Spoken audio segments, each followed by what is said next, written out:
गाड़ी कौन हला भाई से गाड़ी कौन अच्छी ताकू 20,000 टका लुआ टीण वाला बिकी देछि। अबे तते किए कहला बिक्री करियाऊ देखो भाई तुम दुख आ देखि पालिनी तुम गाड़ी को निजर भाभी बिकी देछि। चपी मो मुंड कण गलानी ओलटे फ्रिज उठे ठंडा पानी आनी भाई से फ्रिज कौन अच्छी ताकू 5,000 टका बिकी देछि।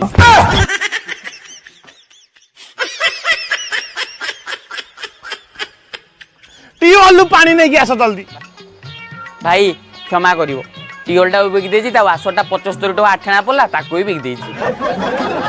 बा कहतलो साहुकार बा तो 1,00,000 टका बाकी अछि कोन कहजो घरटा बिकी दबा।